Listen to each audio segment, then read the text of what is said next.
buenos días, amigos seguidores de mi canal Cápsulas Tributarias.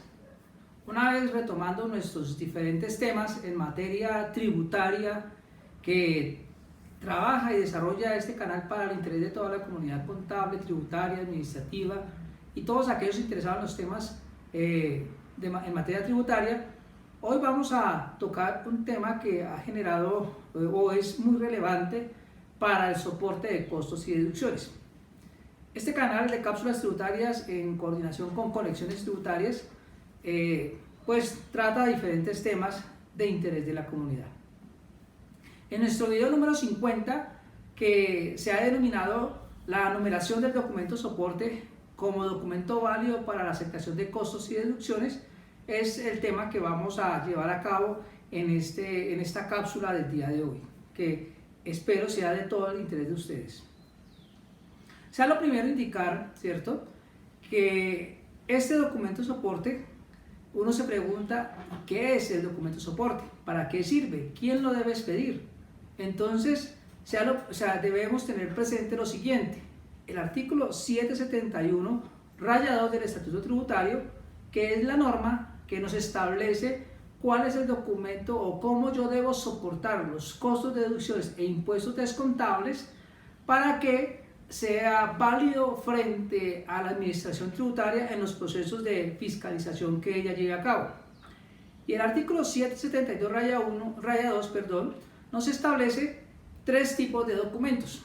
El primero y el más importante, digamos el de mayor relevancia y el sobre el cual pues nuestro video anterior, que se llamaba el statu quo de la factura electrónica, pues digamos es el que encabeza, que es la factura. Digamos el 771 raya 2 nos dice la factura como un documento soporte a la hora de los costos y deducciones, y esa factura nos debe cumplir unos mínimos de requisitos que nos establece el artículo 617, que son los literales B, C, D, E, F y G. Y esos literales: B, que es la identificación del vendedor, nombres, apellidos, razón social; el D, el C, que es los apellidos y nombre del adquiriente; el llevar un número que corresponde a un sistema de numeración consecutiva, que es la famosa resolución de facturación debidamente vigente y que se vuelve un documento ahorita, un requisito válido que debe estar dentro de la factura; la fecha de expedición, la descripción de los productos y el valor de la operación. Ese es el requisito de la factura. Ahora vamos a mirar qué es esa factura. Por ahora tengamos presente ese tema.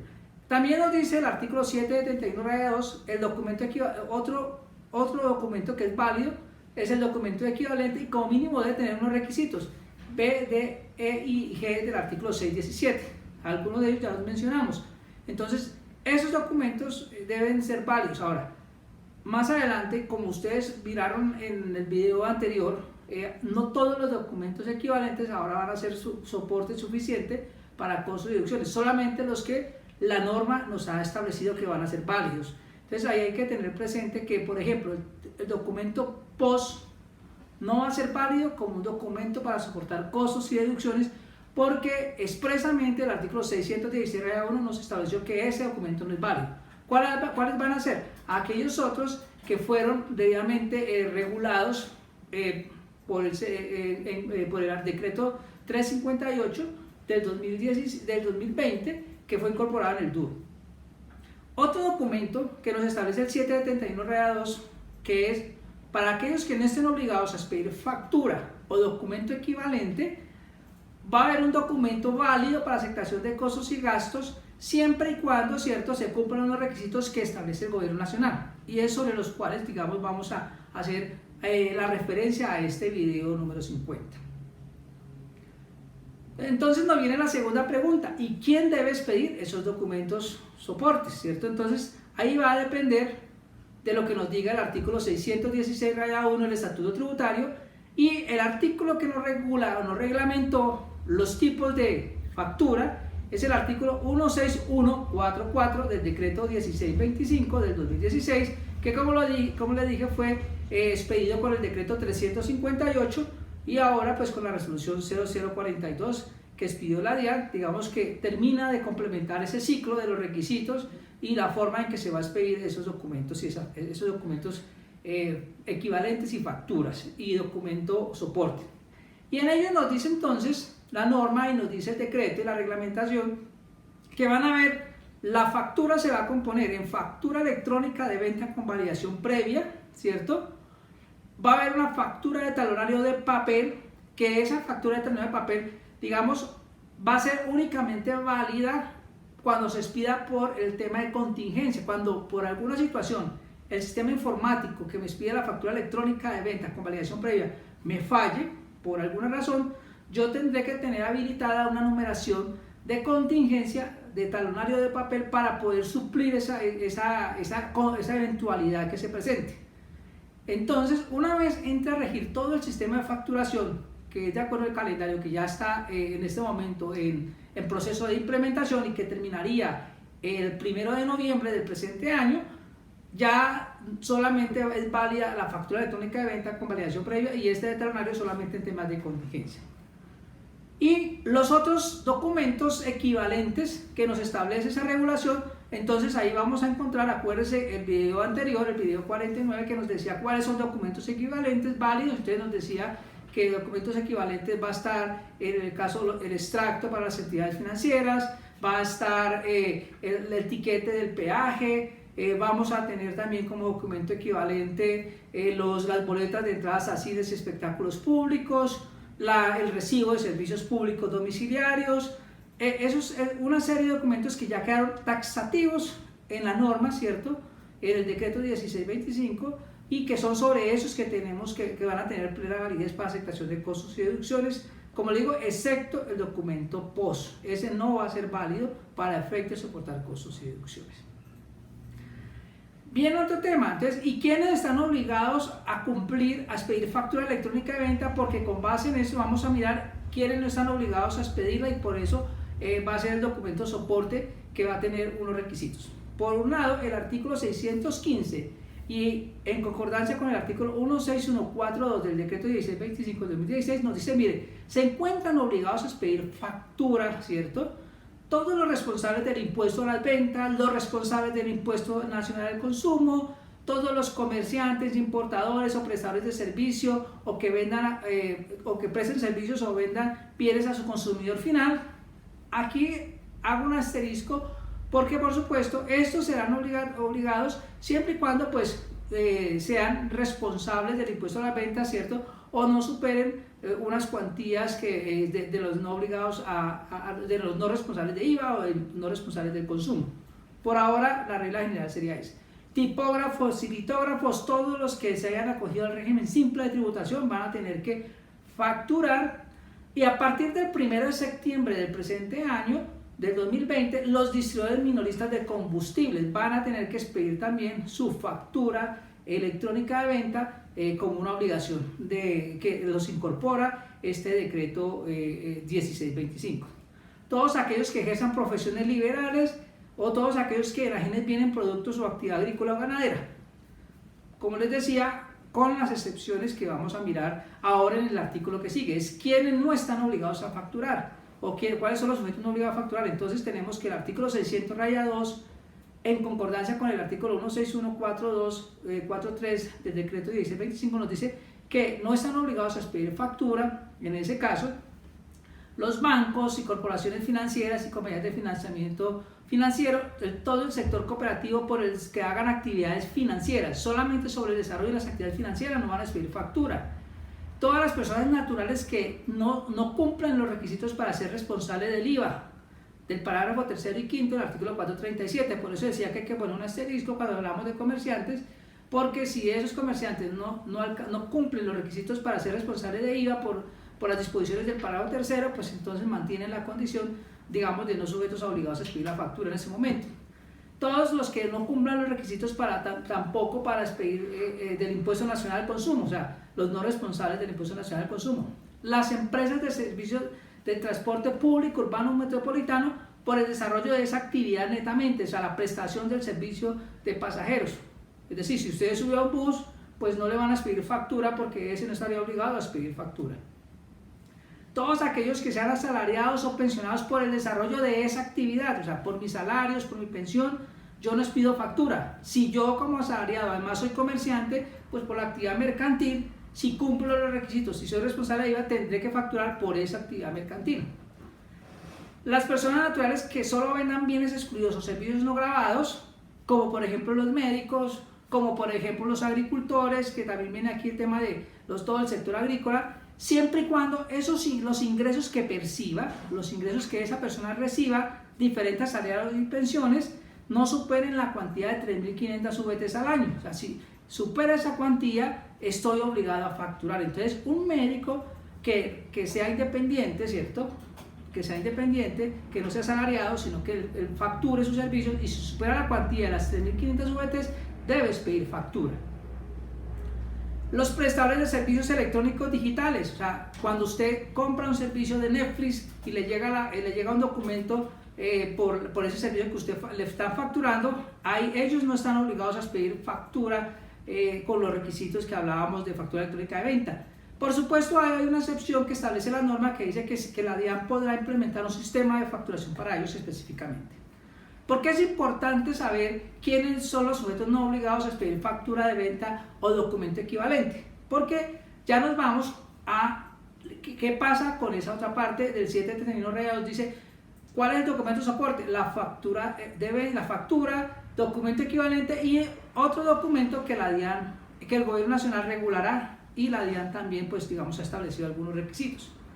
Y eso nos lo dice entonces, nos lo establece el decreto, el artículo 161412 del decreto 1625 y la resolución 42 del 5 de mayo del 2020 nos establece cuáles son esos requisitos de ese documento soporte para los sujetos no obligados a facturar o expedir factura electrónica o documento equivalente. Entonces nos dice, mire, ese documento soporte, para que sea aceptado como costo de deducción, ¿quién lo debe expedir? Entonces lo debe expedir a aquellos contribuyentes que necesitan soportar costos y deducciones.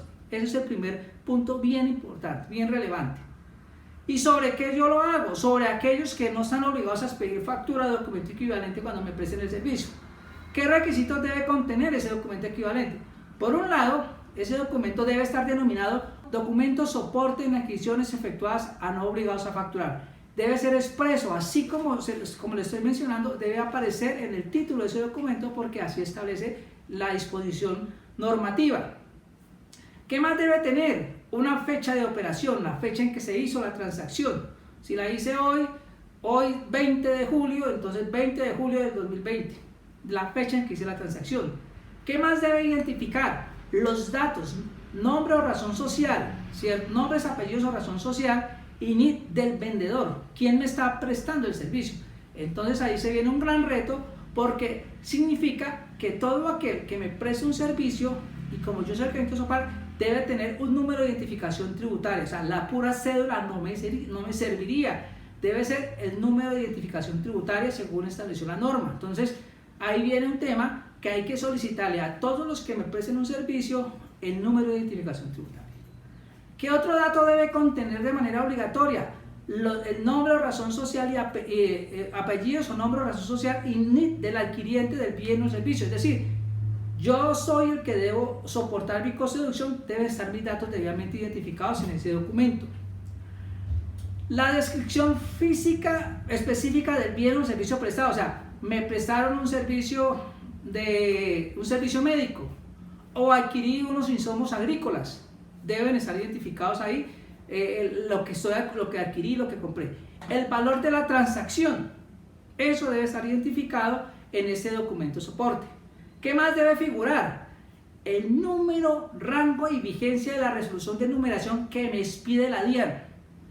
Entonces, ¿ahí qué sucede? Esa norma, la norma que estábamos mencionando, establecía que hasta que la DIAN no ponga a disposición el servicio informático, no hay necesidad de este requisito, porque yo colocaría un número consecutivo, simplemente llevaría un número consecutivo propio, pero una vez la administración tributaria reglamente, o sea, establezca que el sistema está operando, yo tengo que solicitar ese número de identificación. Por supuesto, en este documento me falta acá que coloque el número consecutivo de ese documento soporte, número consecutivo de ese documento soporte que debe figurar ahí. Como les mencionaba, la Administración Tributaria expide un comunicado, ¿cierto?, donde con base en lo que establecía el numeral quinto del artículo 161412 del decreto 1625 y el numeral quinto del artículo 55 de la resolución 42 del 5 de mayo, establece, ¿qué dicen esas normas? Que una vez la Administración Tributaria tenga a disposición el servicio informático para numeración, para solicitar la resolución de numeración de este documento soporte, le informará al público en general para que sepa cuándo está a disposición el servicio informático electrónico. ¿Y qué dice ese comunicado? Dice que a partir del 15 de agosto del 2020, el sistema informático para solicitar la numeración del documento soporte está habilitado. Significa eso que yo debo, durante este lapso de tiempo y cada vez que se me venza esa resolución, solicitarle a la Administración Tributaria que me expida esa resolución para poder cumplir ese requisito y que ese documento soporte que yo expido de manera física por ahora para soportar mis operaciones con no obligados a facturar o expedir documento equivalente, me lo acepten como costo de deducción, o sea, cumpla esa formalidad y no me lo vaya a rechazar la Administración Tributaria. Entonces es importante que tengamos presente esto. Debemos en este momento entrar al sistema informático y pedir esa resolución de numeración para el documento soporte e incorporarlo en el documento que yo expida de manera física para soportar esa transacción que he tenido con un no obligado. Entonces, tener presente que este comunicado que fue expedido el 21 de julio del 2020, ¿cierto?, nos dice que a partir del 15 de agosto del 2020. Significa eso que si yo el 16, el 18, de ahí en adelante, tengo documento soporte sin la resolución vigente, ese costo o deducción o impuesto descontable me lo pueden estar rechazando al momento de una auditoría por parte de la Administración Tributaria. Entonces, fundamental esa fecha y cumplir ese requisito. Aquí brevemente lo que quiero es explicarle cómo ustedes lo van a hacer. Digamos, todos ustedes que son expertos en esta materia, como solicitan una resolución de numeración, cuando van a expedir factura electrónica o factura, ustedes lo hacen exactamente igual. Entran con su usuario, ¿cierto?, a la página de la DIAN. Ahí entran donde dice numeración de facturación, ¿cierto? Registra ahí, dan clic ahí, ingresan al sistema con sus claves. Una vez entran ahí, le dan clic, ¿cierto?, a donde dice solicitar numeración de facturación. Ahí le aparecen los datos de la empresa y ahí donde dice tipo de solicitud dice autorización. Solicitan autorización. Después de que dan autorización, el sistema le dice que qué quieren ustedes autorizar. Entonces ahí le pregunta que si ustedes van a pedir la autorización para la resolución, para factura electrónica de venta, para factura talonario de papel o para el documento soporte. Entonces ustedes le dan clic a documento soporte. Dándole clic a documento soporte, colocan un prefijo. Si ustedes consideran que tienen que tener un prefijo, lo colocan, no es obligatorio.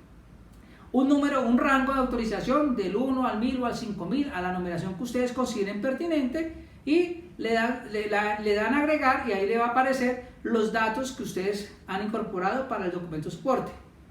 Hecho ese paso, pues proceden entonces a generar el borrador, a generar la solicitud, la firman digitalmente, ¿cierto? Ustedes, o sea, todo esto es con firma digital, firman y una vez firmada le aparece una solicitud definitiva donde ustedes dicen que han solicitado una numeración para el documento soporte del número tal al número tal y le aparece con el formato 1302. Hecho eso, inmediatamente ustedes proceden a habilitar, o sea, a firmar esa solicitud porque todo lo hace directamente uno como contribuyente, o sea, no necesitan acercarse a la Administración Tributaria para hacer este proceso, todo a través del sistema informático. Entran al sistema, una vez hecha firmada la solicitud, proceden a firmar entonces esa solicitud para que ya pueda salir la resolución. Entonces, lo mismo, le dan firmar a esa solicitud de numeración, vuelven y firman con su clave, con su código electrónico y firmada le va a aparecer ya terminado el proceso que es la resolución con el código 1876. Tengan presente, la solicitud es código 1302 y con el código 1876 es donde ya queda definitiva la resolución habilitada y es ese número, o sea, esta resolución que aparece acá, el número de la resolución es el que va a aparecer en el documento soporte, el número del rango autorizado, como les mencionaba, el número del rango autorizado, el prefijo es lo que debe aparecer en la parte del documento soporte para que sea válido. Entonces, tengan presentes esos elementos a la hora ustedes de proceder a tener presente los requisitos para que no les vayan a rechazar sus costos y deducciones. Entonces, en conclusión, a partir del 15 de agosto del 2020 es obligatorio que todos los documentos soportes de los sujetos no obligados a expedir factura o documento equivalente, donde yo adquiera esos servicios, expedir de manera física ese documento, tenerlo impreso con esos requisitos que les acabo de mencionar, para que cuando la administración tributaria me haga una auditoría, pues convalide esa información y entonces no me vayan a rechazar, por supuesto, por esa formalidad, porque puede rechazársela por otros elementos, pero no por esa formalidad. Entonces hay que hacerlo, ténganlo presente, y ya dijimos quiénes no están obligados a expedir factura y quiénes están obligados. Entonces es sobre los que no estén obligados a expedir la factura, documento equivalente, sobre los cuales yo haría este documento soporte y cumpliría lo que me dice el artículo 771-2 del Estatuto Tributario. Bien amigos, este era el tema que quería compartir en esta cápsula tributaria de número 50. Espero que les sea de utilidad para el desarrollo de sus actividades en el día a día. No deje vencer ese plazo, no permita que su empresa le desconozca costos y deducciones por no cumplir esta formalidad.